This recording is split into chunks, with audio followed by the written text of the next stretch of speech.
gives the Torah of truth, the good news of salvation to all the people through His Son Yeshua the Messiah. Amen. Right. Okay. Last week we were discussing the different levels of covenant, right? So, as we get here, you tell me our stories out here. What was our first layer? Abraham. Right? Built on the foundation. We next layer? Isaac. Next layer? Well, good. Which led us to? Led us to Son. Right. Okay. We spoke a lot about Genesis 49, blessings. That led us into what we're going to discuss. And we looked at the signs of Abraham. What was the sign of the covenant of Abraham? Circumcision.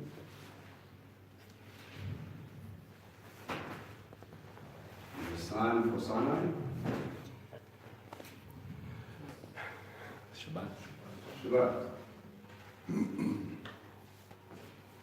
Right. And we learned that through Galatians 3, that even though the promises of another covenant came lower, right, or came after, it doesn't nullify the first lot of covenants, right? It doesn't nullify the promises of the covenants, that's what it says. Okay? Again, if that were the case, we spoke about Noah, we spoke about Adam, Abraham's would have nullified everything. Okay? Even if we just took it from there. That wouldn't exist. Okay? Now, there were some smaller covenants that you guys could have looked at that happened around the time of Mount Sinai.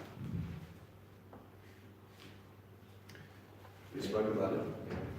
Covenant of salt. Covenant of salt. The salt covenant, and that represented loyalty, and that was between who? The Levites and God. Okay. What other covenants did you pick up? What other did we mention? Priestly covenant. With Aaron would be a priest. Okay. Covenant with Aaron and his sons. Yeah. Okay. And he would have high priesthood.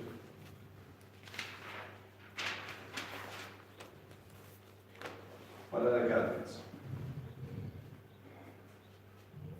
Amanda, Pinchas? No. It's Sunday afternoon. Pinchas. Brian doesn't want it. Pinchas. Okay, we're going to come into Pinchas. Pinchas I'm going to put over here because we're going to discuss this a little bit at length. And this was called the? Right. Covenant of peace. And we see that alluded in a few other places in Scripture. Yeah. What else? So it's a pretty easy one. It's right here, big, some little ginger fellow. David. Right. So we've got the covenant of David. That didn't happen. Yeah, but that comes a little bit later. It's just a sub-covenant. So the Davidic. Yeah, Davidic covenant. Okay, and while we're there, what did that entail? We spoke about it last week. Part of the Messianic promise. That's actually mentioned in Genesis 49, Yeah. right? So because of that, we had the illusion of David being the recipient of this. And we also looked at Genesis 49 when we spoke about two other tribes. Not Judah. Well, it was two other tribes besides Judah. So this was Judah's blessing.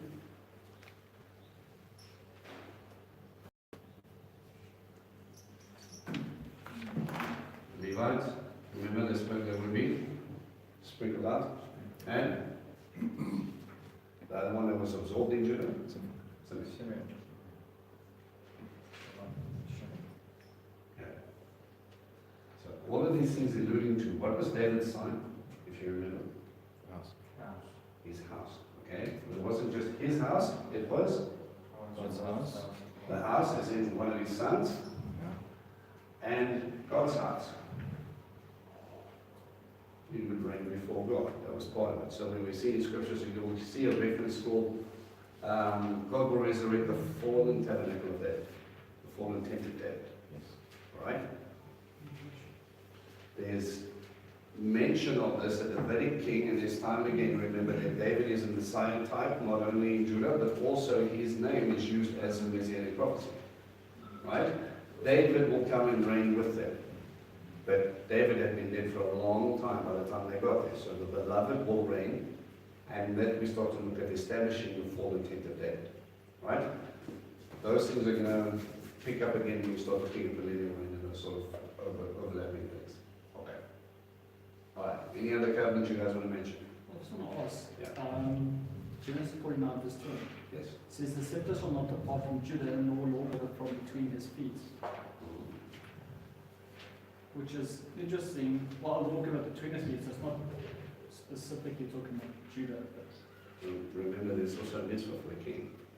According to Torah, even though he said that he would write. because it was alluding to that. It's a possibility. That's just interesting because Levi, was called to teach the law, and it's bringing it in there. Yeah, it is. Okay. So you guys all more or less happy with this? The Davidic prophecy where it says that his descendants will reign forever. Do we have to Yes, you're going to have to move your. move this oversized thing for a minute? Is that better? Yes. Yes. Hello, live chat people. Sorry. It was just going. Okay. So we have all of these. Put a thumbs up.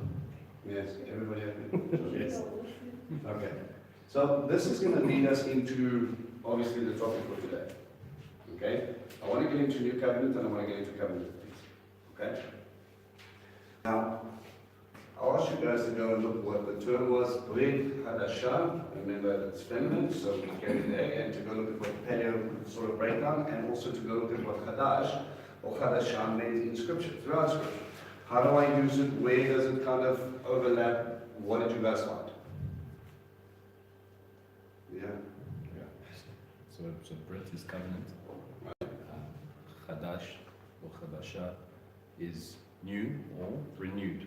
But when they use it, it's mostly renewed. Right. That word mostly means a renewed sense. I've got the paleo here. We'll do that just now. Okay. So when you look at Chadash, you could say, oh, you have a new car. Yeah. Mechanit Chadash. Is it necessarily a new car? No. Right? So we understand it might be new to you. But this understanding of layer upon layer and promises that layer exactly our covenants will give us a little bit of inkling of how this is used.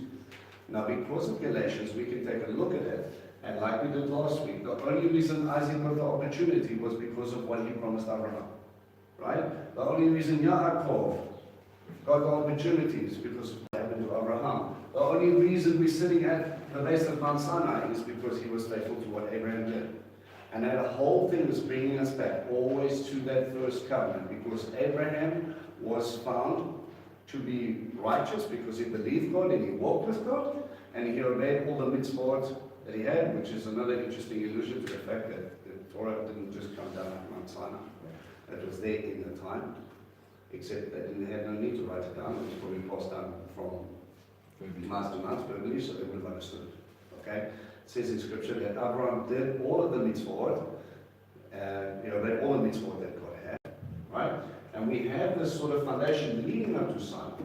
We looked at Genesis 3 when we told them, the covenant that was established. He says, your children are going to be they're going to be locked up in the nation for 400 years. They're going to be slaves. And then I'm going to go judge a nation. And then they're going to leave with great wealth. And all of this stuff is built up to get them to Sinai. When Moses was sent back, who are you? Who do I say that you are? And God starts to give them function and changing these things to be able to get them formed, to meet them at their need, to be able to give illusions also to what's to come. Right? I think we need to ask ourselves a question: where do we get this idea of a new covenant over rules and all? because nowhere do you see that scripturally actually taking place. Yeah. We always see God holding on. He never says, I will bring a new covenant and it will do away with the rest. Yeah. He doesn't say that. And he always uses the old. We use, say, Sinai, and we use Jeremiah 31. He doesn't say that won't pass away. He says, I'll take that and put it in your hearts. No. He Same, builds onto it. same stipulations, which you're going to get to now. Right. So Sinai is basically the culmination of Abraham's promise to get us to a point. And from Sinai, we're going to build on another layer. Okay, because God's got an agenda. But before we get to that agenda, what did you find with the layer? Read. Bed. House. House. Wash.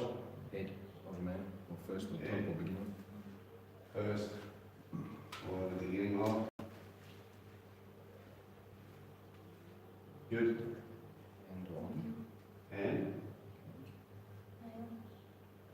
Or something that attaches. No, the nail is above. The nail is above. The nail is above. So, it is the hand. Okay. Could be the T is the cross, or, Okay, across the marker. or a basket, or mud, or clay, or contain, or surround. Which one? Or covenant. Or covenant. Missed that one. Alright. Chadash. Okay. Wall, or outside, or half. Outside or fence. Okay, wall slash fence.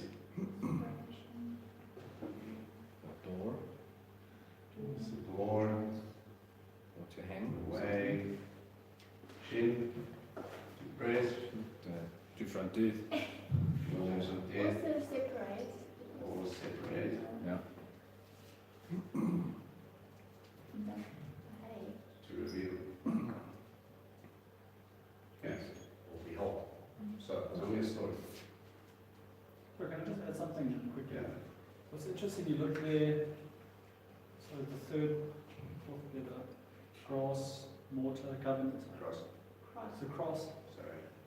So cross, mortar, covenant. Which is interesting because if you look at it from Noah's point, that covering layer, Yes. and you look at it from Moses, the mortar, well, they covered. Well, it's not water, it's marker. I'm writing too small for you. What? Mark? Marker. Okay, How well, is the some point of the saying points you were water? talking about was, you know, like this covering, Hmm. which is interesting because it protected them. Yeah, that's The a covenant is there to protect. Yes. That's an solution, except that's the thing. Sorry. Right. But it So- was some of the words that, Sorry. Which it one? was, the covenant one. The covenant was across. Marker, covenant, So the third, yeah, cross, basket, surround, contain, mud, clay. basket. Basket, copyright. And we're backing off the wood again. Surrounded with clay here. Sorry So guys. it's just interesting. Alright, so the house, well that was the first, or in the beginning it was a house with a hand that led to a cross or a covenant. There was a fence to the door that separated the reveal. Now, what was revealed at the sign of the bit? No. Who did they cry out to exactly? Well, they just cried out. The scripture says they cried out, they didn't know. We have this funny illusion, right? I'm just going to throw this in there. But what we need to realize is that these guys in Egypt didn't know who God was. They had been a really long time, we didn't understand him, we don't know who he is, and that's why even they went through the plagues that they did. Because he was teaching them, right? I am God, I can distinguish between my people, and I have no evil. Those are the points of the verse. Right? The wonders, the great manifestations of him. To lead them to a point, so watch the gospel out in play.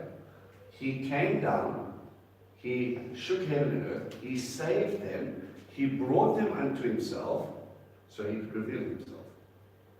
Right? The saving part was done through Yeshua.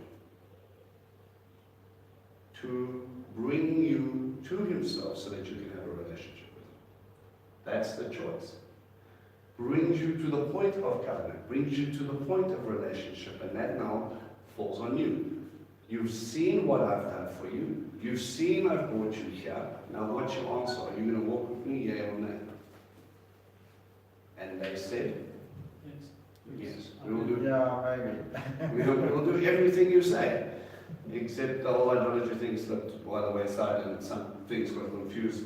And we were more Egyptian than we were Yeah. Hebrew. We've lost the walk of Abraham, Isaac, and Jacob. Well, it has been 400 years, so we can cut them a little bit of slack. But this word is to reveal him. Now, if we're looking at the first bit of this covenant that is set up, we're looking at Sinai. He reveals himself. God comes down and he speaks to a people. He doesn't speak to one man. Okay, you've obviously, or you might have come across people that say, well, how can we trust this Moses guy?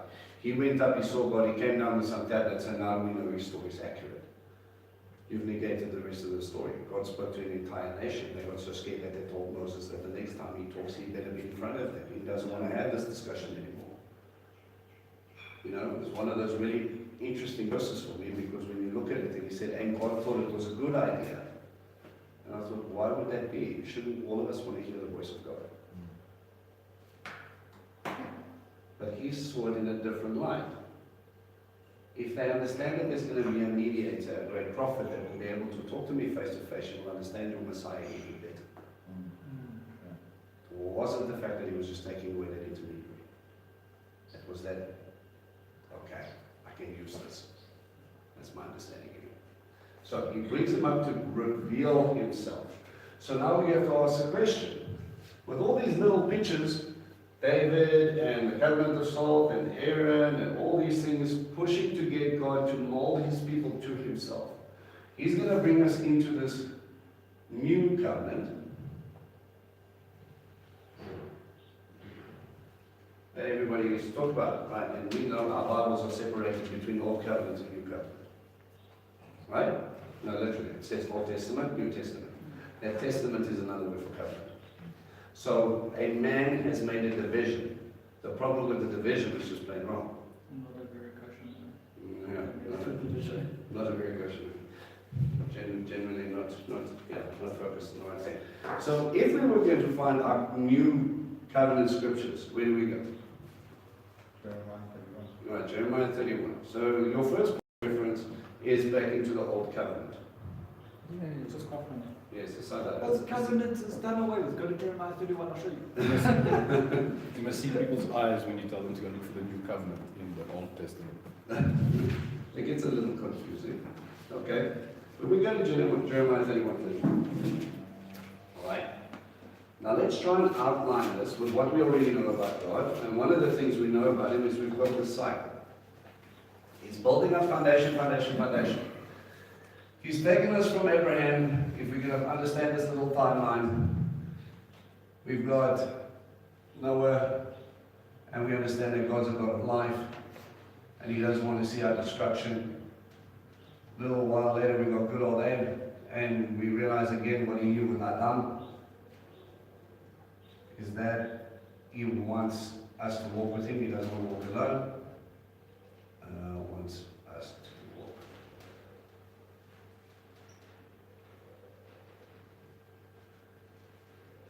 And that gets passed on to Yitzhak, into Yaakov, and then it becomes the nation covenant, Sinai. Okay? And in between the midst of this process, somewhere along the line, we've got another line that's going. They were in bondage, which is Mitzrayim. Okay? Welcome to Egypt. And then he frees them. Freedom. To take them to Sinai. To put them back into bondage.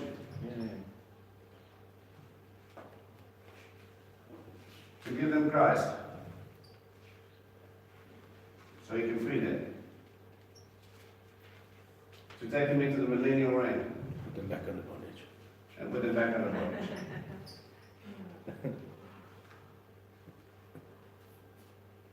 Makes perfect sense, yes? We've got a I, comment. God, do not change.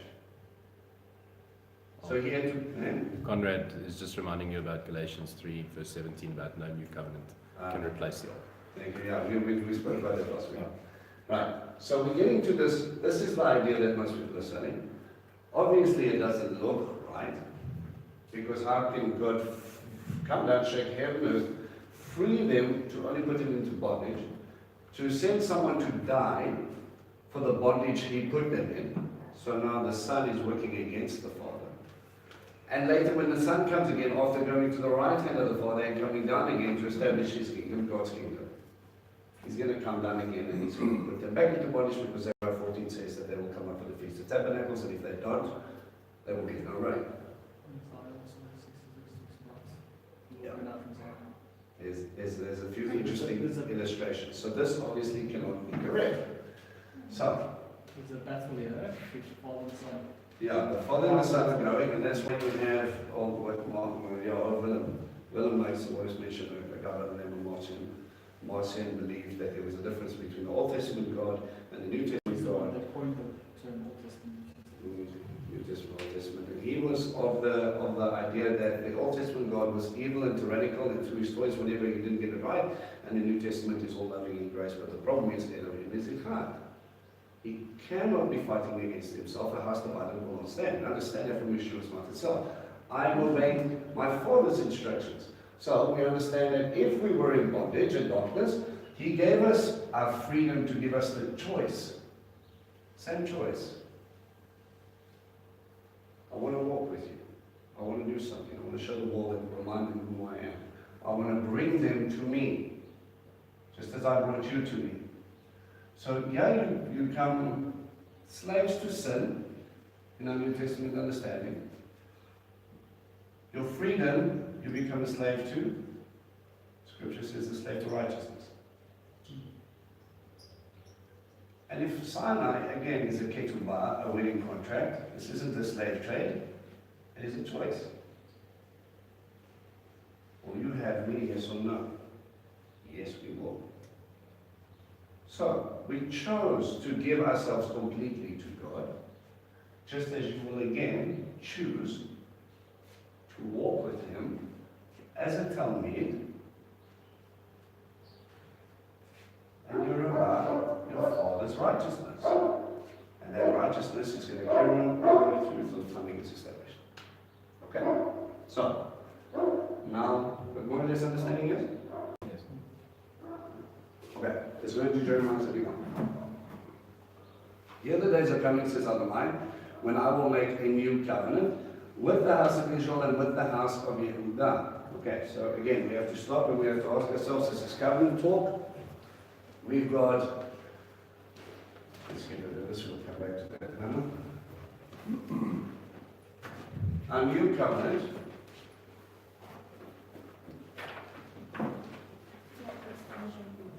That is deja vu.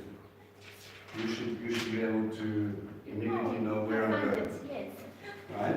So who's the covenant with? Israel. Um, House of Judah, house of Israel. Israel and Judah. Right? And then again at Sinai, who was it with?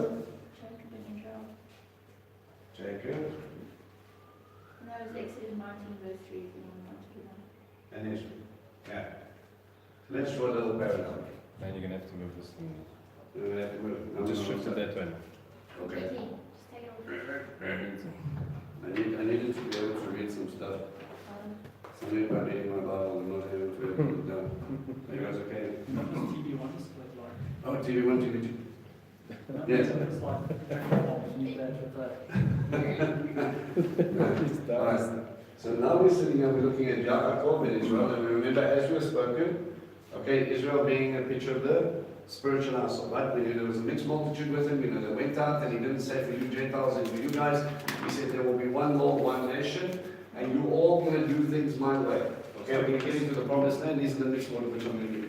Just to recap, we see the link between Israel and the spiritual house through when Jacob followed and when he did it. Yes. Right. Yes, right. So whenever time he was angry with God, it was more Jacob than Israel. And when he came to his fullness, found out Joseph was alive, Israel then went out and made an offering. Okay, so we understand that. With the northern tribes, called Israel, I mean, they were generally not spiritual, they were less than Judah. Well, that's the problem, is you need to understand the context to which these are written to. Okay, and that's where you need to obviously make these links. Right. So if we look at Jacob and we say that's a physical Jacob, and we look at Israel, we say spiritual Israel. Otherwise, it would be a redundant sort of statement. Steve and Steve. I mentioned two parties, but there is only one. But we know there was the mixed multitude, so they were included in something. And yet, when we get to the renewed covenant, we have our common denominator, Israel. Now, this is important because nowhere, as we will read, will you see Gentiles. The only covenant Gentiles have with God is Noah's covenant. Why? Because it made with everything. So then we cannot claim to be new covenant believers because it was never written to us if we don't believe we're a part of Israel. And that's why you need to understand Romans and you need to understand why we're grafted in. And when we get it wrong, Paul says things like, you arrogant Gentiles don't think that you support the root, the root supports you. You're part of this household. Thank you. Just answered my question. Okay? And remember, if this branch does not bear fruit, it gets cut off. Right? So, do I get to sow seeds of unrighteousness and I hope the tree lives? Absolutely not. The guy's going to cultivate it, he's going to prune it, and he's going to get it there so we can get the same fruit that we have. We have the benefits of coming back from and have all those blessings from Abraham, Yitzhak, Yaakov, Sinai. We have Torah because of this, and we can walk into a Messiah that was sent to who? Jews. Jews first. The lost sheep of Israel. Right? And we then can claim and hold claim on it because of these verses and these things that are going to be established. Right? But here we've got an interesting one, Judah. So now we can take this two ways. One, he's either talking about the 10 tribes of Israel, which we're not really 10, or and the southern kingdom of Judah, the north and the south, and he's going to make a covenant with them in its fullness and establish them as one nation. Or if we understand this, and you'll see it's going to be future established. It started in a point. Which point did this thing start at? I know I'm jumping in myself, don't worry about that. When it starts, you'll see there has been a long time span between. Okay?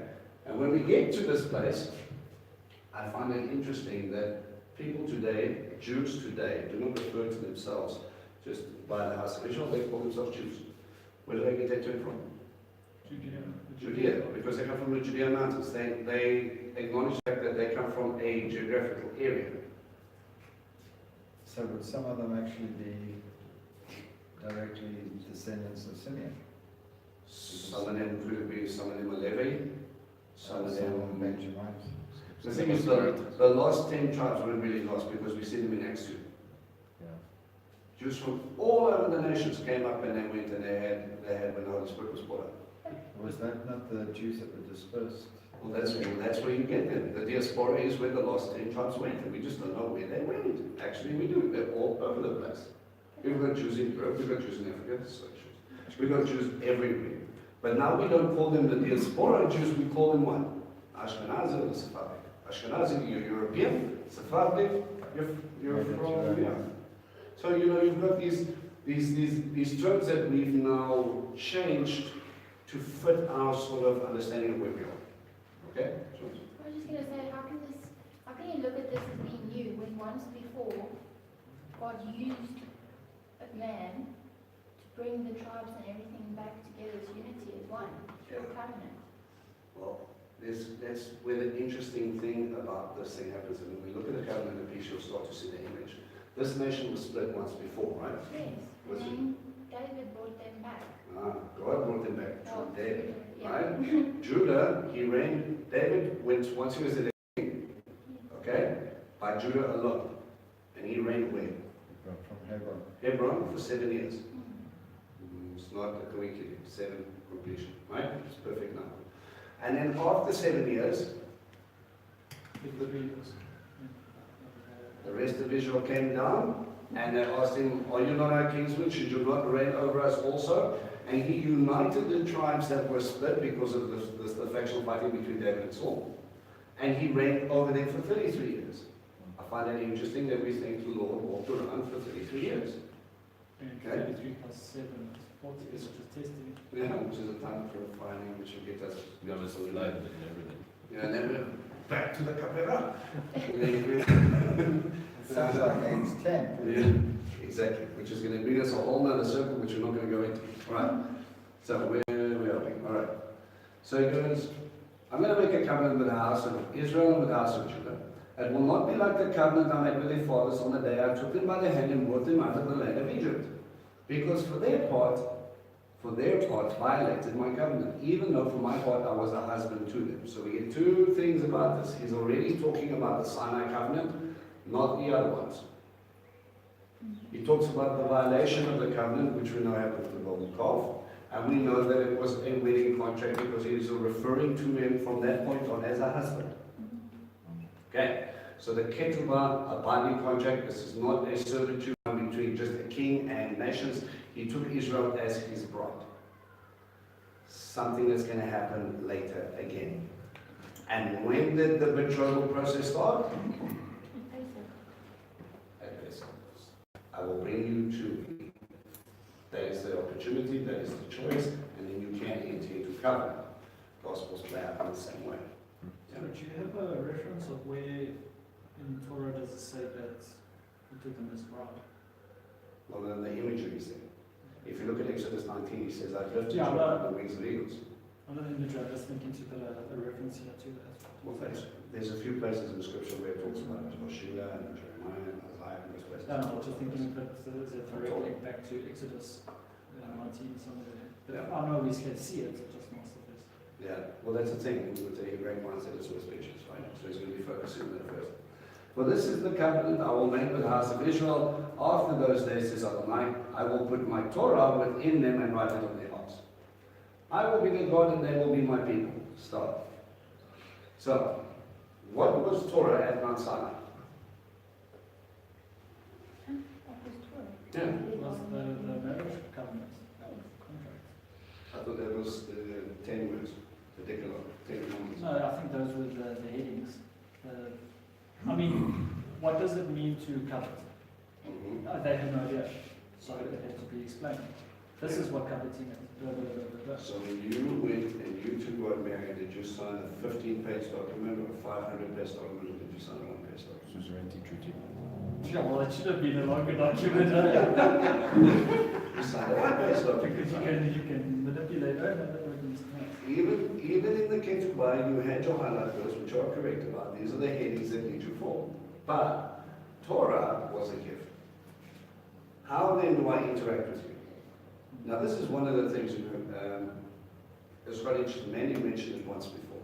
He said, your Bible is a gift. It's an instruction manual on your relationship with God.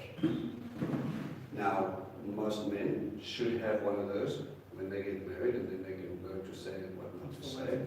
Still waiting on 7,000 pages and counting. And you go through this process of understanding your spouse, and this is why, people struggle the first 7 years. Because they start to pick up on, well, they don't pick up fast enough, they get you into trouble, isn't it? Right? You think you're helping, but you're actually making it worse. Because you're only thinking from your perspective, but when you get to know that person really well, you start to think from their perspective. And that's when you really start addressing needs. Now, Abba, in his wisdom, gives us the fullness of this copy, and he says, here, this is my gift to you. This is your inheritance deed, this is your how to understand me manual, this is the fullness of who I am to you and who you are to me. And these are the promises which you hold on to for the fullness and the restoration of all things that will come. The end is revealed already in the beginning, according to Isaiah, right? So you hold on to that, and you establish this, and you walk into it. One guy said it really nicely. He says, Torah is a gift for a redeemed people. It's not a gift for people who are still in servitude to sin. Torah is a gift for a redeemed people. You want to get to know your God? walk away from that, and then he will give you instruction on how to walk from that point on. It is your gift. It is your birthright. It is your contract to inheritance. It's your ketubah. It's there for you. Right. So that Torah, no longer sitting on an external surface, but now written internally. Something that could not have been done. And remember, who wrote the Ten Commandments? Finger of God, which is the Hebrew idiom for the Holy Spirit, the Ruach HaKodesh.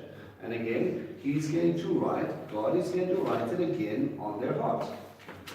I will put my Torah within them, write it on their hearts, and I will be their God and they will be my people. And like I said to you before, every major covenant will have that as the beeline. I will be their God and they will be my people. Well, yeah, if you understand that right, the commandment about not taking the Lord's name in vain has a very different spin on it. As a bride, you take His surname, everything you do reflects on Him. Don't use it or don't misuse it lightly. Right? Okay. No longer will any of them teach his fellow community member or his brother, know Adonai, for all will know me, from the least of them to the greatest, because I will forgive their wickedness and remember their sins no more. No one will need explanation, and no sin will be remembered. Happened? Not in its fullness. Not in its fullness. Okay? So this is still something that is going to be fully put into place. This is what Adonai says. Who gives the sun as a light for day, and who has ordained the lords for the moon and the stars, to provide light for the night, who stirs up the sea until its waves roar. Adonai Tsebaot is his name. If these laws leave my presence, says Adonai, then the offspring of Israel will stop being a nation in my presence forever. This is what Adonai says. If the sky above can be measured and the foundations of the earth can be fathomed, then I will reject all the offspring of Israel for all that they have done, says Adonai. So they've clearly done a lot to warrant this, but he says he won't. Right, replacement theology 101. We are the new Israel. The problem with that is, why did he give them back a land then? They were dispersed, they didn't need a land, God was finished with them, it was fine. If that's what Christ came to do, and after they spurned their Messiah, because they said, let our blood be on our heads and our children's, Paul would not have an audience. He says, because if God was finished with me, or finished with the Jews, he'd be finished with me as well. And last time I checked, Shaul got saved. Only long after the death, burial, resurrection, and ascension. Right, so there would be no point. And there was other, in Acts 1 we see others that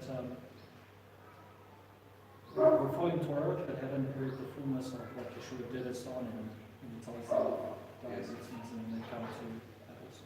Right, absolutely. Look, the days are coming, says Adonai, when the city will be rebuilt for Adonai from the tower of Hananiah to the corner gate. The measuring line will be stretched straight at Gadar Field and turned to Goa. The whole valley of the Corpse Nations, including all the fields, as far as the Valley Kidron, and on to the corner of the horse gate to the east, will be separated out for Adonai and will never be uprooted or destroyed again. So Jerusalem will be re-established, and it will never again see destruction. Funny that we're seeing some of these sort of signs pop up in our time, where Jerusalem is now becoming much so it's a hot topic. And Israel, well, remember that one of the pushes that we see today is that they want Israel divided, Jerusalem divided. Okay. And it's not going to happen. Why? Because it's already promised that these things are never going to be happening until these things are going to be put into place. And if we can understand that, then he's going to hold them firm, and he put them in a place already, that these things are going to continue forevermore. Right? Okay. But Israel, I mean, they don't allow it. No. What government Yeah. will not allow? One of the tenets of Israel is that they will not divide Israel. All the politicians will declare that they're not.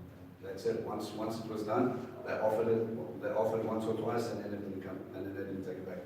All right. Next passage of New Covenant, Ezekiel 36.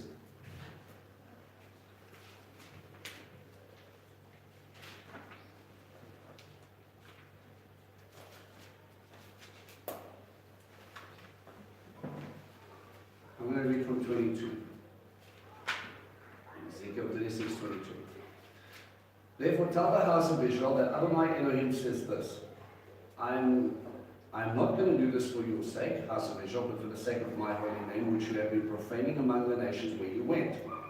So after the diaspora, I will set apart my great name to be regarded as holy, since it has been profaned in the nations.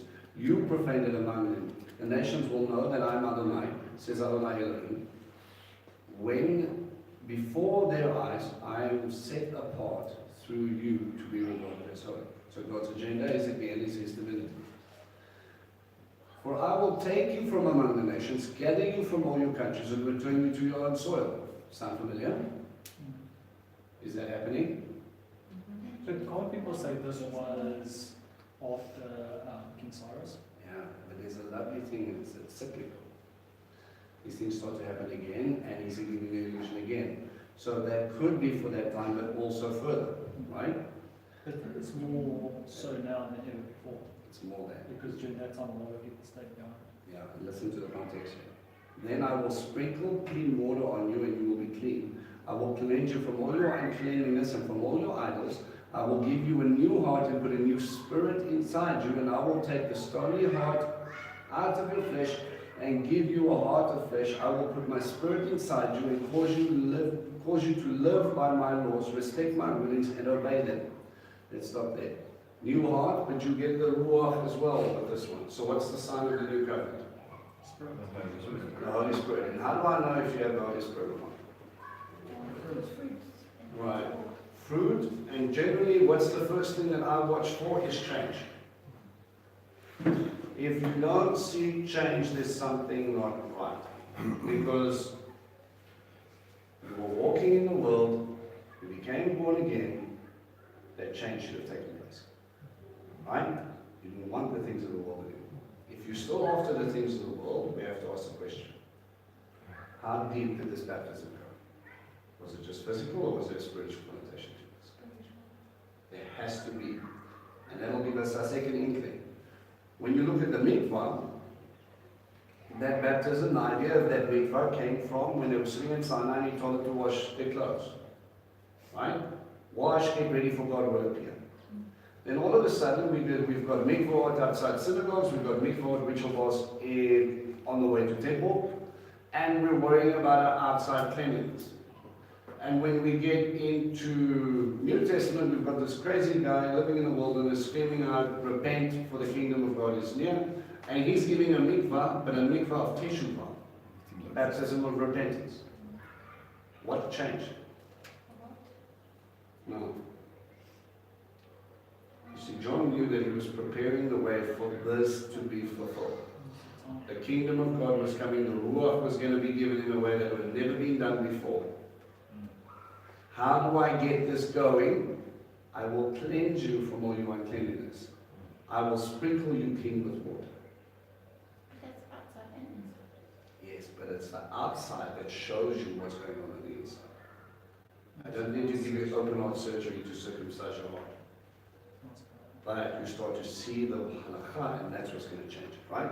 So when we get our mikvah, that's a mikvah of teshuvah, coming in and being established with John. Yeshua instructs us again with a different mikvah at the end of the Great Commission. What was his instruction? Go forth, Go and baptize the nations in my name. Yes. make disciples. And teach them to obey everything I've taught you. What did he teach? Torah. I forget that. Yeah, that's obedience. Blew my mind. I've like quoted that verse I don't know how many times, and then I read it again, and I'm like, where did that obedience part come in? That obey is a big part, because you cannot be a Talmid of Shabbat It says you need to mimic him, walk like him, act like him. Otherwise you're not a Talmid, you're a disciple. You're not a Talmid, you're a believer. You believe he is the Son of God, or you believe he is the Mashiach, or you believe he's the prophet, but you don't listen to the thing he says. There has to be that change. He told you to go and make disciples. You need to know him intimately. You need to understand him. You need to know his thoughts. You need to know what he taught so that you can then impart them to other people who don't know. What happens if they don't want to know? Discipleship is a choice. But what about all these evangelists that go out and get people saved, but they're actually not fulfilling what Yeshua actually said. The thing is that there is a spiritual gift of evangelism. To bring them into the kingdom, to share the good news, and those are good things for them. It's a But stepping they should stone. That's bring what them he's talking to someone who is able to disciple them. The problem, I think, of the church in its bigness, in the institution that it is, gets a lot of people in the building, but they die there. Because there's no one-on-one interaction. I mean, some of them try their best, they have little fellowships and home cells and those sort of things. But because they've never been discipled in the ways of following after Yeshua, they might have a manual or a handbook or something like that will help them understand their creed and their church doctrine and all the rest of it. But that's what you're giving them. You're giving them a building, you're giving them an institution, you're not giving them a relationship. It's almost like they get stuck at Bet Sefer in a way, you know, and they don't go past to Bet Midrash. They don't actually go into the. Explain the difference So between Bet Sefer is just going in and it's for the young kids learning the Torah, although I'm talking analogies here. Learning the Torah, and then Bet Midrash is if you show an inclination to really understanding the Torah well and growing in the Torah and getting the concepts and the frameworks, and they push you to Bet Midrash, and everyone else goes and becomes fishermen and olive pickers and stuff like that. But the guys with the knowledge go through to Bet Midrash, and then they go and follow a rabbi Right? after that. And because we've never been taught the cycle of the way disciples were chosen, we never understood the fullness of what discipleship is. These guys would give up 7 years of their lives to go and walk like this man, to talk like this man, to understand next to this man. Imagine giving up 7 years, leaving your family, leaving your job, and walking with this guy and trying to memorize all of the parables he talks about. Try to act the way he does. 7 years. What do? People go into a place, they sit in a chair, and they blow. As long as I'm here, I'm fine. Peter. Yeah. They go sit in synagogues, they go sit in churches, and then there's no actual halakha, there's no walk. They go there to make themselves feel good because they're in an institution, and then that's it. Good job, you came here. What did you do? No, The newspaper. you didn't change. You didn't take what you've learned and act it out there. What is it that you came in here for? And after every lesson, there should be one thing that you should be able to go out with and say, Messiah, live that out now. I'm going to put it to my feet. If you don't, you're not walking as a talent. You see, we get into this idea that we study so that we can know stuff, so we can seem cleverer, riskier than everybody else. Because we're the geniuses. The problem is that breeds arrogance.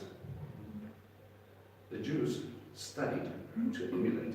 I understand it, therefore I can do it. This is a practice thing. We have too much of the Greek mindset in us that if we know about stuff and not put it into practice, then we are therefore intellectual. No, you're failing because you're not doing anything with it. You studied. Let's pick on next thing. You've done all types of programming wherever you are, and you can code whatever you feel like it, but then you become a florist. Barista. Yeah, you're a barista. Yeah, you've been stuck on the coffee. And then, but what we don't understand is that what God is talking about in this Great Commission is discipleship. And He's going to test you on who you disciple and who you brought up. It is the Great Commission. And we don't talk about it because we don't understand. It is your job to raise up people. And guys, if you get one, just one, your job's done. If you can just train up one person and establish them in Torah so that they understand that they need a personal relationship with Christ, that they taught, that He spoke Torah, they walked Torah, and they acted out, your job is done. Where's your heart? We need to understand that that mikvah that came into it is not just coming into Teshuvah. Teshuvah leads you to Christ because I need to get away from the world, but also at the same time in this mikvah I acknowledge who He is and I acknowledge who I am and where I should be or where I want to be. If you have that sort of intimate relationship with God, that's how you live with Him. That's what you need to know. You need to learn righteousness. You need to study righteousness. You need to learn how to act and sound like him, even if it's just for a second, so that you can move forward. Everything else, you fall short. So, I will cause you to live by my laws. Respect my rulings and obey them. New covenant believers teach you the opposite. You can forget about his laws and you don't have to worry about respecting and obeying anything. Why? Because I don't want to. Problem. Heart condition hasn't changed. Your heart hasn't been renewed. You will live in the land I gave to your ancestors. You will be my people and I will be your God. Same phrase. I will save you from all your uncleanness. I will summon the grain and increase it. You will, and not send famine against you. I will multiply the yield of your fruit in the trees and increase production in your fields, so that you never again suffer from reproach, or suffer the reproach of famine among the nations. Then you will remember your evil ways and your actions that were not good. As you look at yourselves, you will loathe yourselves from your guilty and disgusting practices. Makes me think of Paul with that. God saved you. You did nothing to earn it. He gives you this grace. He pulls you out from yourself. He sprinkles you up, makes you all pretty, feeds you and all the rest of it, and then he looks at you and he goes, how about it, kid? And 5 minutes ago, let's use the parable of the prodigal son. You were feeding pigs. You were running for your life. You were starving. You were out there. You were bowing down to idols. This is where you were. Quite interesting that. It is. Because the only place you'd be getting pigs was on the real agriculture side. Yeah, you went down quickly. Somewhere there was a choice for the sensei to come off. You know, that's funny. When people leave this work, this walk, this is one of the first things they drop. I discipline that fellowship, so therefore I take off sensei. You can no longer be externally identified as one of them. What saddens me is it's not one of them, but one of God's. Right? Okay. Understand, says Adonai Elohim, that I am not doing this for your sake. Instead, be ashamed and dismayed for your ways, house of Israel. Adonai Elohim says this, when that day comes for me to cleanse you from all your guilt, I will cause the cities of Eden to be inhabited and the ruins to be rebuilt. That was desolate will be tilled, whereas formerly they lay desolate for all passing by to see. Then they will say, the land that used to be desolate has become like Gan Eden, and the cities formerly ruined, abandoned and wasted, have now been fortified and inhabited. Israel today. Yeah, it's exactly that. It was it Mark Twain that went to Israel, and he went over there just before when it was still called Palestine. And he was sitting there, it was under Arab control, and he said, why would anybody want to go there? It is a God-forsaken wasteland. It is desolate. It's a dust bowl. When it was arid, and when there were swamps, it was mosquito infested. Tel Aviv was a swamp, the Hula Valley was swamps, and now? No, it's like a government. The Hula Valley is a nature reserve that you have. They actually started planting trees to drain the water. It is one of the only countries in the world that have net gain of trees. Forestation instead of deforestation. There's growth there. They're farming in the wilderness. Cities are being built up. Jerusalem has never been bigger in any of its time in history than it is today. Think about that for a second. Okay. Sorry, can I ask something? Sure. Ezekiel 36 is obviously speaking of the new covenant, okay? And then in speaking of the new covenant, it says that you should do the laws, the right rulings, you should actually obey them, and it's speaking of the new covenant. But there's a lot of controversy surrounding that because, I mean, most mainstream churches obviously believe that a large part of the laws are completely done away with. And to the point that they don't even believe that you're supposed to keep all the 10 Commandments, for instance. But then even amongst Messianic believers, there's a lot of controversy as to which laws you should and shouldn't keep. To the point that, how do you explain to people what criteria to use as in which laws have then being full, and I don't want to use the word fulfilled because we know what the word fulfilled means, but which laws would be inappropriate for us to continue with and which laws we should actually be keeping? What criteria do you use to explain that to people? Because there's such a lot of controversy as to where to draw the line. I think context is the biggest thing for us, right? So if you look at it, what they do is we've lumped it, okay? Good question. We've lumped it and we've gone, okay, you've got 613 mitzvot that you have to worry about. In reality, you can't do 613 mitzvot because some of them for women, some of them for men. So, Right.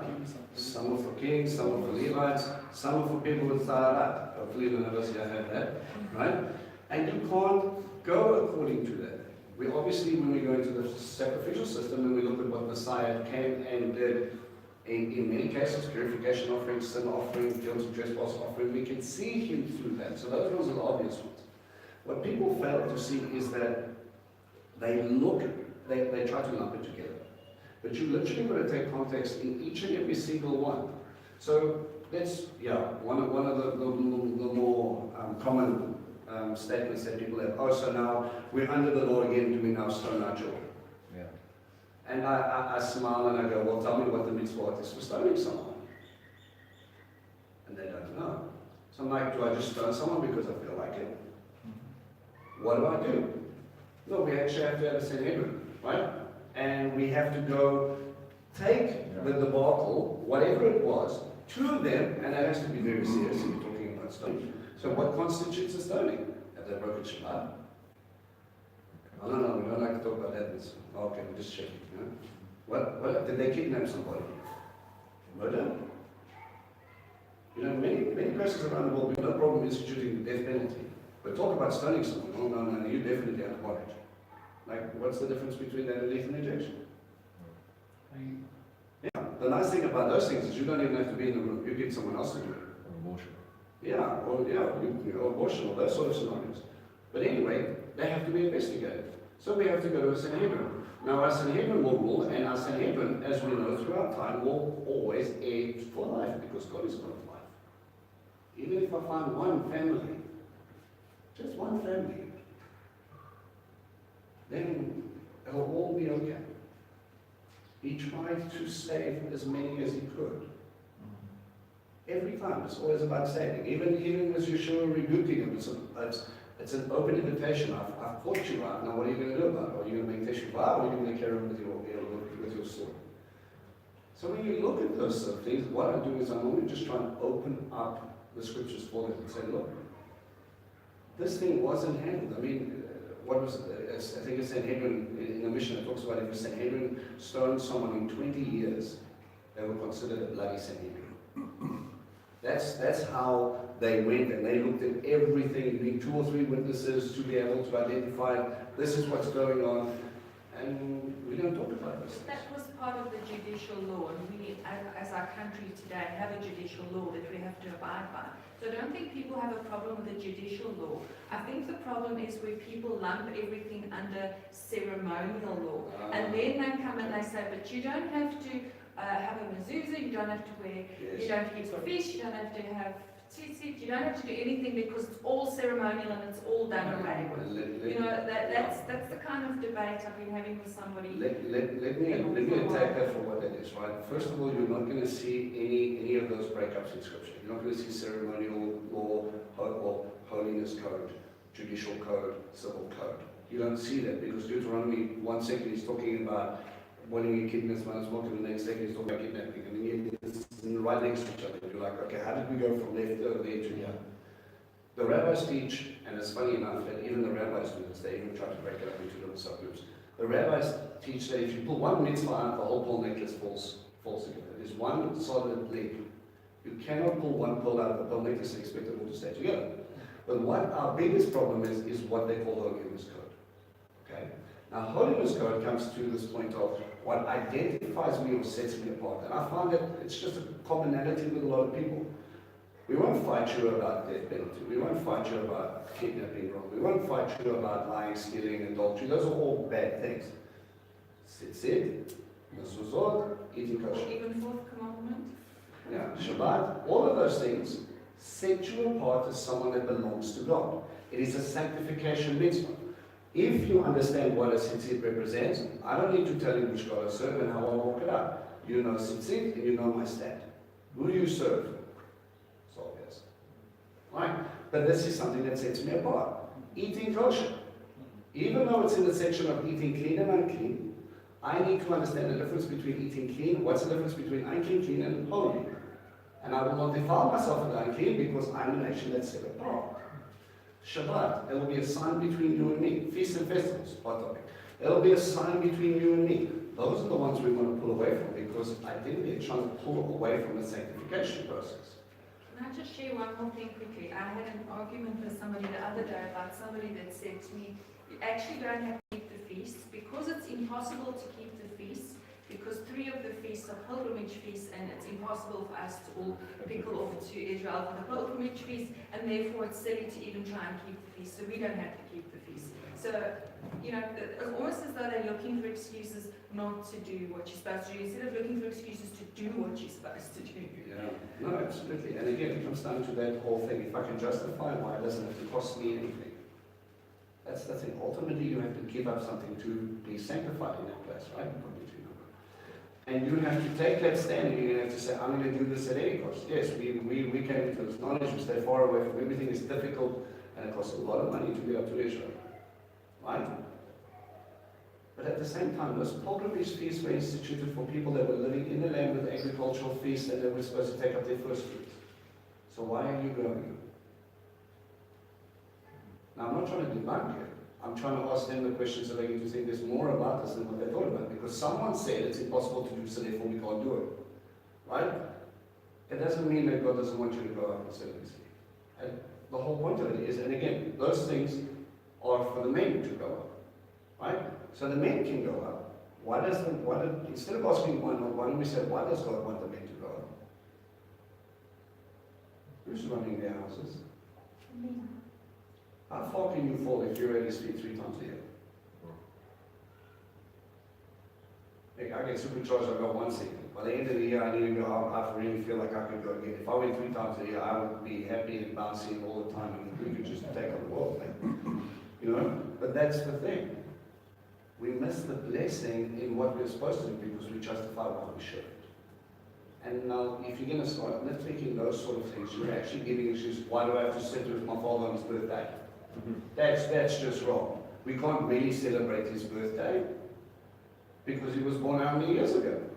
He's old now, he doesn't remember it, so therefore we can forget it too. And you get into justification. But ultimately, those are the things that set you apart. Look at what Satan is doing. He's pulling away the sanctity. Right? And if we let him do that, then we have to nullify mitzvot that comes straight out of Leviticus and says, be holy for I'm holy. That's an instruction. That means that it's an action. I actually have to do it. So how then can I not? I have to fulfill the mitzvah. How am I to be holy? Follow the things that he said out. The other lie that's really being told a lot to people is that it's too difficult to keep the feast. It's too involved, it's too hard, it's too complicated, and it's too difficult. And my first reaction is, I did a lot more trouble for Christmas when I used to celebrate Christmas. I spent a lot more money and I did a lot more effort. This is actually a breeze. Yeah. That's not bad. So it's actually not that hard. Yeah. No, that's the thing. They justify why they should want Can to. be done, it's not that hard. And again, it takes them down to that parable where, Yeshua said, well, come and sit at my table. And there's a wedding. Come and eat my food. Come and sit there. And all the rest of them, they go, nah, I'm going to go look at my field. I'm going to go wash my hair. I'm going to do whatever excuse you want to. And that's where their heart's at. That's ultimately the problem. We're sitting and looking at it from a choice of we get the time to celebrate because we get to remember. And we look forward to the time. How many times did we hear just in these 2 passages that he said, I'm going to gather you too? You know? Scripture for that. Thank you. 1 John 5 says, by loving God and carrying out his commandments. In fact, this is love for God, to keep his commands, and his commands are not burdensome. Amen. For everyone born to God overcomes the world. Yeah. Commands are not burdensome, they Yeah, Psalm 119 will reaffirm those as well. Do you want to add something? Yeah, I've got a few things. Firstly, with that whole thing about we can't go to Israel, the first Passover took place in Egypt, and they kept it. Also, we see Paul in Acts saying, I must make it to Jerusalem. You want to keep it there. But because he could go, doesn't mean everyone that they were still keeping the peace with the word, Galatia and whatever else. And then coming back to what laws do we have to do and so on, well, I think there's a lot of them that we can see we can't do. Kings, women, I'm not a woman, so I can't do those and what so on. But also, what I think people don't understand what Yeshua came for. We look at Abraham and Isaac. From there, it really tells us there was a sacrifice to take place. Also, John the Baptist says, "Behold the Lamb of God who comes to take away the sin of the world." You see, they confuse the law and sin. He never came to take away the law; he came to take away sin, or came to cover for sin. And that's what he did. He didn't come to go and, okay, I'm coming to take away sin of the law so that you won't have a consequence. He came to take away the consequence Yes. and give us life and show us how to follow. That's exactly it. But people confuse that. They don't understand. Yeah. What did he come for? He came to be the sacrifice. It's a nice justification. Right. And that's more or less happy with the framework of what we're talking about. Okay, you should be the second teaching now, right? Okay. Very quickly. I want us to go to Isaiah 54. This is about this covenant of peace.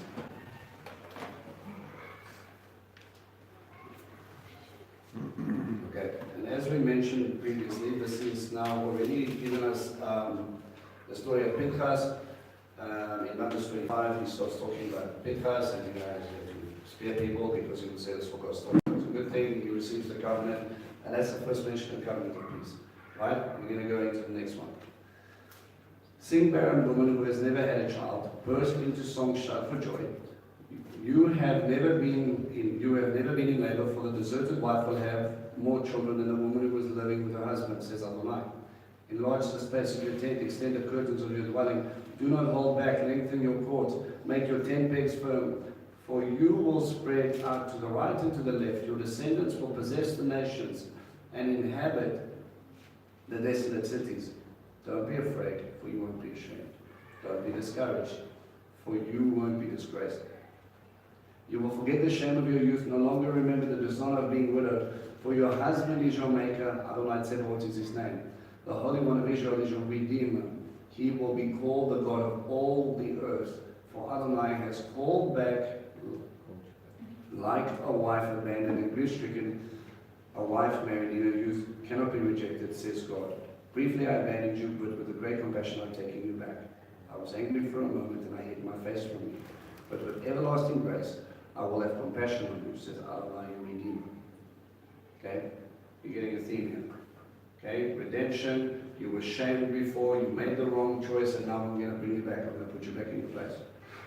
For me, this was like Noah's flood. Just as I saw that no flood like Noah's would ever again cover the earth, so now I swear that never again I will be angry with you or rebuke you. Right? Has that happened yet? Right? If you guys made God angry at one time already this week, hopefully not. But if you go back maybe 2 or 3 weeks, you probably will find one thing. For the mountains may leave and the hills be removed, but my grace will never leave you, and my covenant of peace will not be removed, says Adonai, who has compassion on you. Okay. Storm-ravaged city, unconsoled, I will set your stones in the finest way, lay your foundations with sapphires, make your windows shine like rubies, your gates with garnet, your windows with gemstones. All your children will be taught by Adonai. Your children will have great peace. In righteousness you will be established, far from oppression, with nothing to fear. Far from ruin, for it will not come near you. Any alliance that forms against you will not be my doing. Whoever tries to form such an alliance will fall because of you. Alright, let's just stop there. Talks about the foundations being laid with finest stones. Where do we see that in Scripture? In Revelations 21. Yeah, New Jerusalem, right, coming down. We see those foundations being established. All right, alliances still come against them. Revelations again. The nations will come up and they will try and overthrow God, right? It is I who created the craftsman, who blows on the coals and forges weapons, suited for their purpose. I also created the destroyer to work havoc. No weapon made will prevail against you. In court you will refute every accusation. The servants of Adonai inherit all of this. The reward for their righteousness is from me. Okay. But when the nations attacked Israel, I think it was 3 times they got together and tried to write the map. Yeah, 2 or 3 times. So that's not the fulfillment of this, that's just an example. I think it's possible. Right, with this covenant of peace, it alludes to a time that we don't really understand or we don't see. It gives hints to me about millennial reign. If we look at this new covenant sort of idea, the renewed covenant started out when? I will remember your sins no more, I'll put my spirit within you. Well, Acts 2. We started, well, first with the crucifixion. Okay, and then we go into Acts 2 with the pouring out of the Holy Spirit. Okay, and then we've got this time when you will remember your sins no more, and everything will be hunky-dory and all the rest of it. I'm going to put my Torah inside of you. You don't have to teach anybody, or anything. So we go on and on and on. Okay, that points to a time that hasn't happened yet, but the start of it has. Okay, it's a similar illustration to when we start talking about the kingdom of heaven. Okay? When you look at the kingdom of heaven, he says, indeed, the kingdom of heaven is at hand. It's coming. It's here. And then at other times he's standing there and he says, indeed, the kingdom is here. Yeah, kingdom becomes a man. Right, because he's there. And he's establishing his kingdom. God's kingdom, redeeming people, bringing them back into his kingdom, spiritually first and then physically later. Right? And that's, again, going to be pushing again towards millennial and then the fullness of establishment at the end of the final support, after the judgment has taken place, the white throne judgment. Yes? Okay, more or less with me. Okay? So this covenant of peace seems to make similar illustrations. Okay? We'll look at it. We'll go back to Ezekiel 34. It's one I found today, actually. It's just before there, Yeah. the end of 54, it says, the reward for their righteousness is from me. Yeah. The righteousness, again, takes you back to Torah. Yes. So there's specific. Right. So go to Ezekiel 34. Okay. The word of Adonai came to me, human being, prophesy against the shepherds of Israel. Prophesy. Tell them the shepherds that Adonai Elohim says this. Woe to the shepherds of Israel who feed themselves. Shouldn't the shepherds feed the sheep? You eat the choice meat, you clothe yourselves with the wool, and you slaughter the best of the herd, but you don't feed the sheep. You don't strengthen the weak, heal the sick, bandage the broken, bring back the outcasts, or seek the lost. On the contrary, you tyrannize them with crushing force.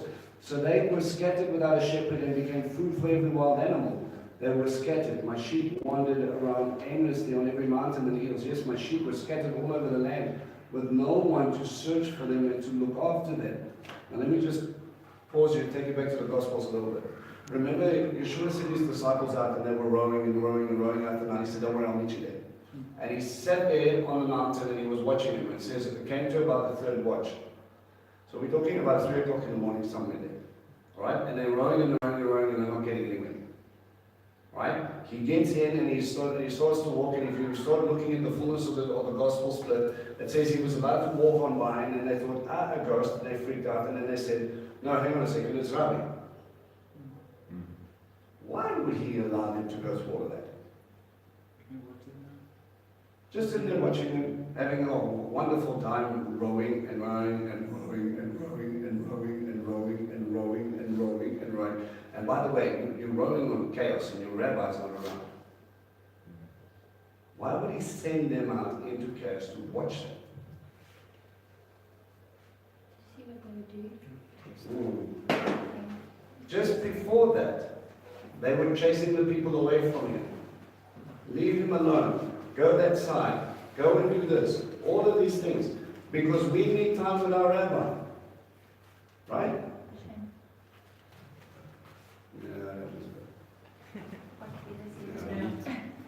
He sends them away. They want to send them away. And he says, he looked at them and he had compassion on them like sheep from a shepherd looking at sheep. Right? Paraphrasing. Okay? He understood that they needed him and they needed guidance and they needed food. And he saw how helpless they were and he wanted his disciples to feel that.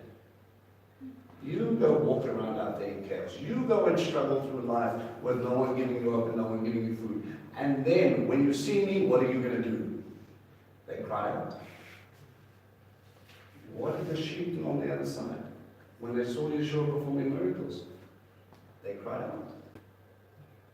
He wanted them to feel that. There are times and there are moments in your walk where you will look at someone and you will break and you don't know why. You'll feel the Father's heart. You need to understand what it was like again. Sometimes we forget you've been doing this for so long, or you're sitting on the other side and you just don't know what other people are going through. And then he might remind you of where he pulled you up from. Okay? Therefore, shepherds, hear my words. As I live, Adonai Elohim swears, because my sheep have become prey, my sheep have become food for every wild animal. Since there was no shepherd, since my shepherds didn't look after my sheep, and instead my shepherds fed themselves but not my sheep. Therefore, shepherds, hear the word of Adonai. Adonai Elohim says, I am against the shepherds. I demand that they hand my sheep back to me. I will not allow them to feed the sheep. They will not feed themselves either. I will rescue my sheep from their mouths. There will be food for them no longer. That's interesting with the commission of Peter again, right? For here it is what Adonai Elohim says, I am taking over. I will search for my sheep and look after them myself. Gospels. Just as a shepherd looks after his flock when he finds them among his scattered sheep, so I will look after my sheep. I will rescue them from all the places where they were scattered. When it was cloudy and dark, I will bring them back from those people, gather them from those countries, and return them to their own land. Think of Paul. When I will let them feed on the mountains of Israel by the streams and in all the livable places of the land, I will have fed them in good pastures. Their grazing ground will be on the high mountains of Israel. They will rest in good grazing grounds and feed in rich pastures on Israel's mountains. Yes, I will pasture my flock, and I will let them rest, says Adonai Elohim. I will seek the lost, bring back the outcast, bandage the broken, strengthen the sick, but the fat and the strong I will destroy. I will feed them with judgment. As for your flock, Adonai Elohim says this, I will judge between a sheep and other sheep, between rams and billy goats. Wasn't it enough for you to feed on the best pasture and drink from the clearest water? Did you have to trample the rest of the pasture and fell the remaining water with your feet? So now, my sheep, eat what you have trampled with your feet, and drink whatever fell by your feet. Therefore, here is what Adonai Elohim says to them. I will judge between the fat sheep and the thin sheep, because you push them with the flanks and the shoulders and butt all the weak ones away at once till you scatter them in every direction. Therefore, I will save my flock, and they will no longer be prey, and I will judge between sheep and other sheep. I will raise up one shepherd to be in charge of them, and he will let them feed my servant David. Again, David's not alive anywhere near this time. He will pasture them and be their shepherd. I, Adonai, will be their God, and my servant David will be prince among them. I, Adonai, have spoken. I will make a covenant of peace with them.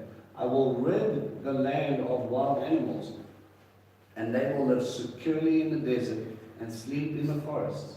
I will make them and the places around my hill a blessing, and I will cause the rain to fall when it should. There will be showers of blessing. The trees in the field will bear the fruit, and the soil its produce, and they will be secure in the land.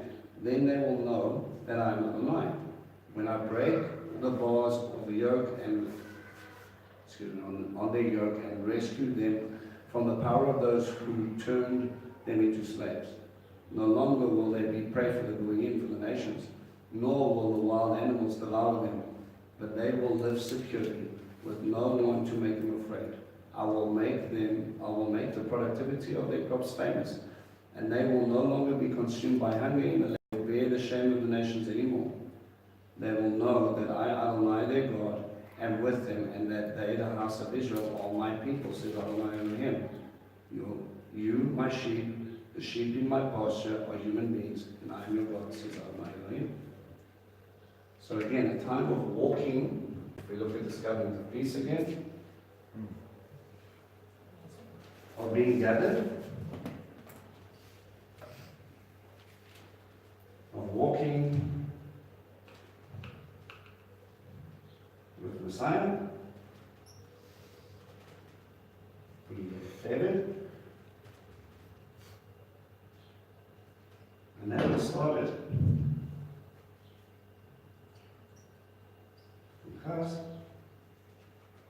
Because of his zeal. And then we've got Isaiah 54.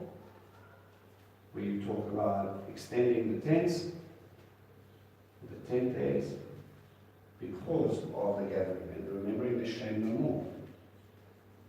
No shame. God will be with them. Okay? So, New Covenant seems to talk about the Ruach and sprinkling and cleaning and also gathering. The covenant of peace so far, those who are zealous for my word, those who are zealous for his house. Remember, the whole point of this zealousness was because of what? What if we The Moabite ladies came into the camp because of the whole Bilam and Balak thing. yes, yeah, Yeah. And Pinchas got upset. worshipping them.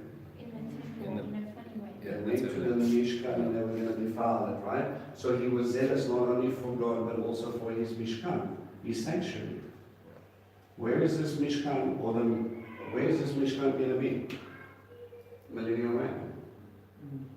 In Jerusalem, right? The New Jerusalem is going to come, he's going to dwell there with them, right? Yes, no, maybe? That's just explaining his thoughts. Right, very good. Last scripture. Go to Ezekiel 37. Yes. Yeah. Millennium Reign. Can I add something that I noticed in the covenant of peace in Numbers 25? Sure.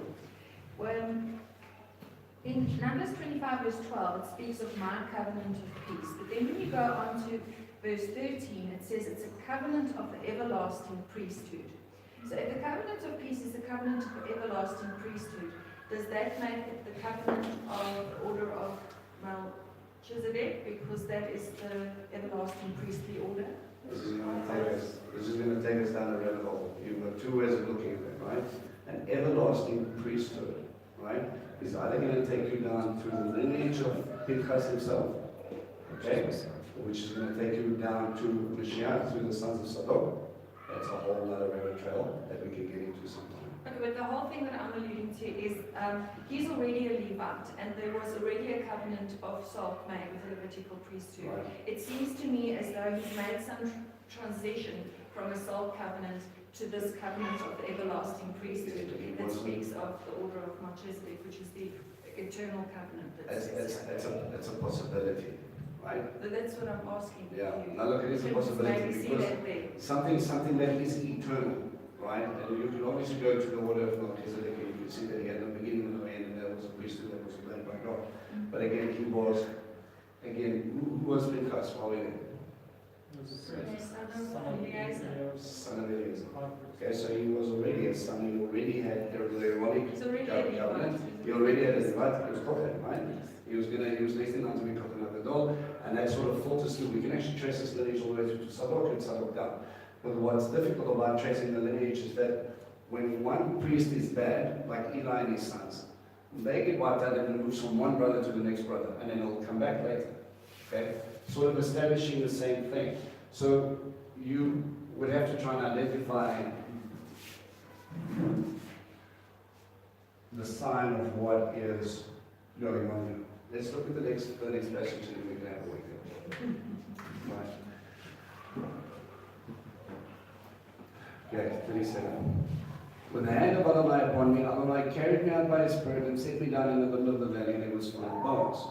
He had me pass by and around them, and there were so many bones lying in the valley, and they were so dry. He asked me, who indeed can these bones live?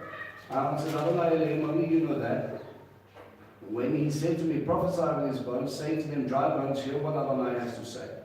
To these bones, Adonai Elohim says, I will make breath enter you, and you will live. Word for breath. Generally leading you to Ruach, right? I will attach ligaments with you, and your flesh will grow over you with skin, and put breath in you, and you will live, and you will know that I am Adonai. So I prophesied as ordered, and while I was prophesying, there was a noise, a rattling sound. It was the bones coming together, each bone in its proper place. And I watched ligaments grew on them, flesh appeared, and skin covered them, but they had no breath in them. Next, he said to me, prophesy to the breath, prophesy, human being. Say to the breath that Adonai Elohim says, come from the four winds, breathe, and breathe on these slain, so that they may live. So I prophesied and ordered, and the breath came into them, and they were alive.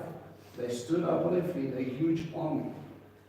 Then he said to me, human being, these bones are the whole house of Israel. And they were saying, our bones have been dried up, and our hope is gone, and we're completely cut off. Okay. So something that seems to be dead, okay, is now being reborn through the power of the Ruach, and with it their hope. That is one sort of understanding of this, is when the nation of Israel was completely dispersed, they had no homeland, and when they're coming back, this hope is starting to return. The nation can revive itself. And it's quite interesting that Hebrew is one of the only ancient languages that have been revived. Okay? So it could be an illusion to that. Therefore, prophesy, say to that Adonai Elohim says, my people, I will open your graves and make you get up out of your grave, and I will bring you into the land of Israel. When is that going to happen? What's happening? Well, dead people coming out of their graves going up to Israel. Or when Yeshua rose, dead people rose. Right, we saw that small illustration of that with crucifixion, and when he rose, then there were other people popping up. Okay, but we also see this at the white throne judgment, right? Those who are book of life and those who are not. Right. Then you will know that I am Adonai, when I have opened your graves and made you get up and out of your graves, my people. I will put my spirit in you, and you will be alive. Then I will place you in your own land, and you will know that I, Adonai, have spoken, and that I have done it, says Adonai. So again, regathering. The word of Adonai came to me, you human being, take one stick and write on it for you, Judah, and who joined with him, and the people of Israel. Next, take another stick and write on it for Joseph, the stick of Ephraim, and all the house of Israel who were joined with him. Finally, bring them together into a single stick, so that they may become one in your hand. So what do you see there? This is Two the sticks. northern and the southern coming together again. Northern and southern coming together again. So this kind of gives this illustration, except you clearly call on two names. So some people will look at the covenant and piece saying it's a renewed covenant, it's the same thing. But he talks about it differently. So here we have what tribes? We've got Judah. Simeon? No. Who makes the sticks? Who makes the sticks? That's Judah and Ephraim. And Ephraim. Because Ephraim they use for Ephraim is the northern tribes. I mean, that's where they set up the capital. Right? It says Judah with Israel. Judah and those who joined with that's them talking among about- the people of Israel. Now you start to see. And Ephraim was representing the stick of Joseph, and all who, again, have aligned themselves, who are companions too, on both sides. So we have the actual tribes, and then we have those who have aligned themselves with them. Ephraim, and again we'll look at the blessings, and we'll say will become the fullness of the nations. Jews of the diaspora have brought their Torah, have brought religion, have brought their stuff, and without in all the nations, it is all of a sudden, God in His fullness, in His wisdom, has sprinkled salt throughout the whole earth to get them to start to understand who He is. The reason you're sitting here is because someone told someone about Torah and Messiah, and then you have a Bible. It's amazing that. Where did that come from? So anybody who aligned themselves, and I want you to think of this alignment, we're going to go back to Ruth. Your God will be your God, my God will be your God. It's different part of the time. And the whole point of that thing is, again, they're talking about a redeemed people into a piece of land. They went back into the land. They gleaned from the land. They were established in the house of Boaz, in his strength. That's what it means. Okay? And we will notice that, again, they're zealous for that. They will walking with Mashiach, they will be shepherded, they will be gathered, and again, there will be a large number of people so that we can extend the tents. Okay? Where am I? Ezekiel. Yes, back in Ruth. Please hold. I think 17, 18. Yeah, okay, join with him. Yeah. I think, no. Tell the people, I will take the stick Joseph, which is an Ephraim, together with the tribes of Israel who are joined, and I will put with him, and put them together to one stick of Judah, and make them a single stick, so that they will become one in my hand. Now again, I'm going to take you back. Together. Not just regather. One nation started from one land. All the way up here until this nation became many, and then after Sinai they became one. And if we look at the new covenant again, now it's not only one physically as a nation, but also one in spirit. Are we starting to see what Allah's doing? And where are you all going to be gathered to? One territory. At least they had to walk with him for a time. Okay. The sticks on which you write are to be in your hand as they watch.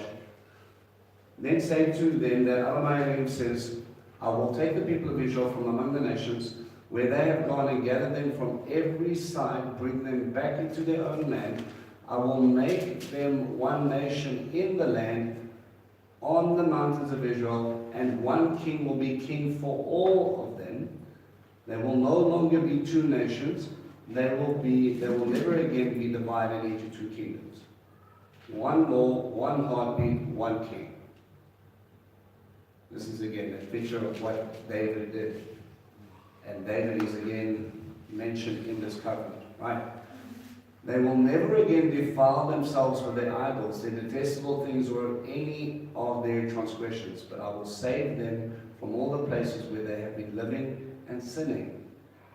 That's a nice one. And I will cleanse them so that they will be my people and I will be their God. Just pause there. The assimilation of the people in places. You have met Jews before, and you've met ones that call themselves bad Jews. Why? Because they eat more bacon than you used to. Right? And at the same time, you will see Christians today that will be once a week Christians. Right? We need to understand this is the fullness of something here. But he's going to change them and cleanse them from wherever they are. My servant David will be king over them, again David, and all of them will have one shepherd. Ezekiel 34. They will live by my rulings and keep and observe my regulations. New covenant, new heart. They will live in the land I gave to Yaakov my servant, the physical seed, Yaakov. So we're going back to Sinai mentioned. Where your ancestors lived, they will live there. They, their children, and their grandchildren forever. And David, my servant, will be their leader forever. I will make a covenant of peace with them, an everlasting covenant. I will give to them, increase their numbers, and set my sanctuary among them forever. My home will be with them, and I will be their God, and they will be my people. The nations will know that I am Adonai, who sets Israel apart as holy, when my sanctuary is with them forever. He is still teaching nations. They will know. What does that sound like to you? Leading us again into millennial reign. It starts at a point, and it gives us indication of the fullness of what he's trying to do, and he's going to take us all the way back, redeem, establishing a man, and what starts in millennial reign will be coming to its fullness after judgment, and when he again tabernacles forever. New Jerusalem, new heaven, new earth, new you. Your body will no longer have these issues that they have now. Okay? Are we more or less happy? Starting to see that back? Yeah. Okay. So, why don't we run a little bit at a time. What sort of sign do you think that this sort of would take on? No, I don't have an answer for this, so I'm just free thinking for a minute. Covenant of peace. It'll be peace. That's very good. There'll be peace, and you'll be in the land. I think unity, there will be no division between, no matter whether you're Jew or Gentile or whatever. I think there will be unity. There'll be unity. Yeshua will be reigning in Jerusalem. Be a good sign. We could use the spear of Pinchas as a sign. What I'm seeing, just hear me out. You see all of these covenants sort of play out, one layer upon a layer here. Okay? Now, this isn't a timeline lapse when it comes to New Covenant and peace, because all of these things overlap so they affect, right? You're looking at one nation that came from one man to get us into this one nation that's coming in here, and you have the sign of Shabbat, which you're going to be doing. Circumcision of the heart or circumcision of the thing. You'll have your spirit, which is going to enable you to give you a new heart that's going to go into it. When you start looking at the Davidic household, in this place of peace, you have the shepherd that will live with them. Which is again leading to a promise of in David, or the blessings of Genesis 49, the scepter will never pass. And there's also another promise when it comes to that, is that there will not be someone from the son of Judah, and also a Levite who sits before the throne. I think it's 2 Samuel. Okay? So again, we're starting to look at linking this blessing into covenant of salt, which is going to lead us to the Aaronic sort of idea of the high priest being Yeshua again. Sitting in this space will bring us back to this covenant through Pinchas, to a physical lineage that will tie in here, and that will be part of the sign, because part of this Mishkan, the sanctuary being established, is going to, through support, at the end of everything, will lead us to his sanctuary staying there, with him staying there, and with him acting as priest and king. Kingship. Yeah. Pointing at it. We could also throw the new city in there as the sign.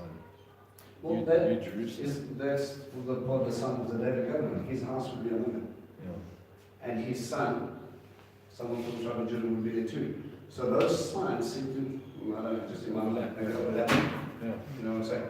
Do you think righteousness can be a sign? Because in Isaiah 54, where it speaks of the covenant of peace, it speaks of in righteousness you shall be established.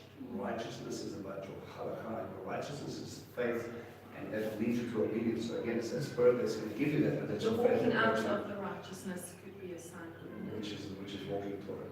But your faith in God that led you down that path is what also gets you, because through his faith But in I don't his mean the righteousness. imputed righteousness from your salvation, I mean the actual practicing of righteousness. Which is walking in Torah, Yes. which is established again from new covenant Could grace. also, So it's possible. could also just be Sukkot. That could also just be the sign. He's The fully fact set that- him dwelling with us. Yeah, because that then gives the peace Yes. as well. Peace, righteousness, him walking with us, him establishing his Torah, The house. because that's what I'm saying, Yeah. overlapping, right? So we will be celebrating Shabbat. We'll be talking about the eternal priesthood. You will be talking about the Davidic king. You will be talking about the Ruach living with you, and there will be complete shalom and righteousness running through it. So all of these things are going to be encompassing, and you're all going to be in one place. Talking about the spear of Pinchas, Yeah. you'll be ruling and reigning with a rod of iron. Don't want that to your bed. Right. Okay. Do you guys have any questions about this incentive? It's marvelous. I finished? I just want to add one thing to Paul's Yeah. the thing she brought up earlier. I've thought about this. People are quick to say, God came to fulfill the law. That means he came to abolish the law or get rid of it. Show me, because according to Deuteronomy 18, false prophets, if Yeshua came to do away with the law, show me in Torah where there's a prophecy that says he'll do that. Because we can look at every prophecy and say, okay, he was crucified, he was taken out of the city, he was born in Bethlehem, he was from the tribe of Judah, all of that. But you will not find one prophecy that says he will come to take away Torah or the law. Yeah, that we identify him as a false prophet. So if you're not practicing, then it's a problem, yes? All right. Great time is every time. So if you can show me that, then I will stop. No,